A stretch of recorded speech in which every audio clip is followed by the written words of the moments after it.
Space is a hard environment.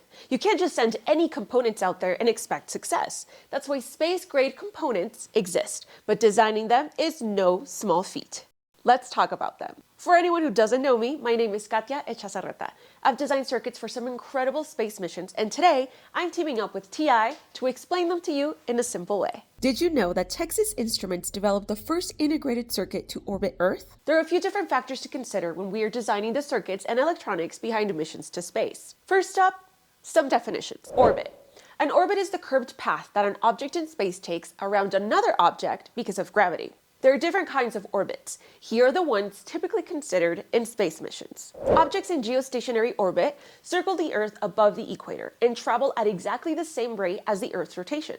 This makes objects in GEO appear to be stationary to us here on Earth. A low Earth orbit is exactly what it sounds like, an orbit that is relatively close to Earth. A medium Earth orbit is actually a range of orbits, anything in between low Earth orbit and geostationary orbit. Space missions can go outside of the Earth's orbit, into deep space. For NASA, deep space starts just past our moon's orbit and includes the solar system and beyond. The amount of time a mission is in space varies drastically. We might need to send a satellite up for a few weeks or send an exploratory mission to Mars that needs to last years. Now we're going to pivot a little bit. Let's talk about space environments. Cosmic rays, solar radiation, and even charged particles emitted from nearby celestial bodies can wreak havoc on our electronics. So let's talk about what we need in order to survive those environments. Rad-hard components are specifically designed to withstand the harsh radiation found in space without experiencing degradation or failure. These components are often used in critical systems where reliability is paramount, such as spacecraft navigation, communication, and power distribution. Rad-tolerant components, while not as robust as their rad-hard counterparts, are still able to function in the presence of radiation, just for shorter durations of time.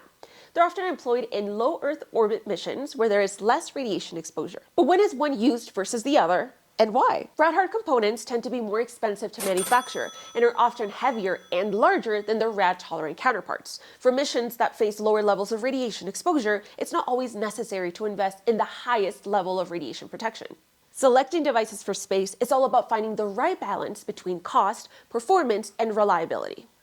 Now let's talk about some classifications. Space-enhanced products are devices that are targeted for low Earth orbit missions, with lower radiation and cost requirements. The Qualified Manufacturer List refers to a set of standards established by NASA and other space agencies to ensure the quality and reliability of electronic components. There are many classes within QML, each with different qualification requirements. For example, QML-V devices undergo rigorous testing and qualification to ensure they can withstand the extreme conditions of space, including temperature fluctuations, radiation exposure, and vacuum environments. They're built to be highly reliable and resistant to the challenges of long-duration missions. QML-V devices use ceramic packaging that is hermetically sealed.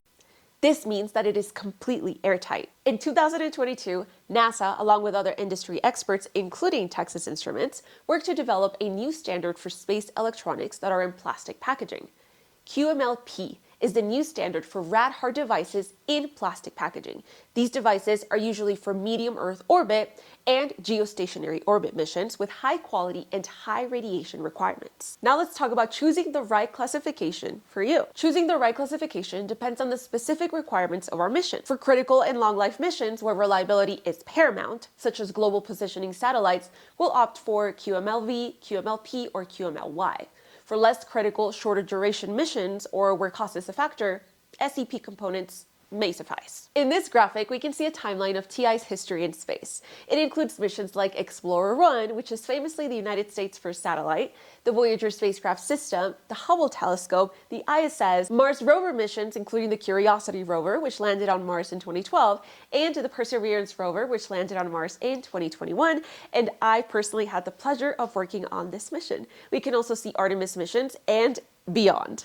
Texas Instruments has a long history of providing space-grade electronic components for a wide range of space missions, spanning exploration, communication, navigation, and scientific research. The selection of space-grade electronic components, whether from Texas Instruments or other reputable manufacturers, is so important for the success of space missions. It helps us ensure reliability and performance in the challenging environment beyond Earth. Through careful consideration and integration of these components, we pave the way for continued exploration and discovery in the vastness of outer space. Thank you so much for watching, and I'll see you next time.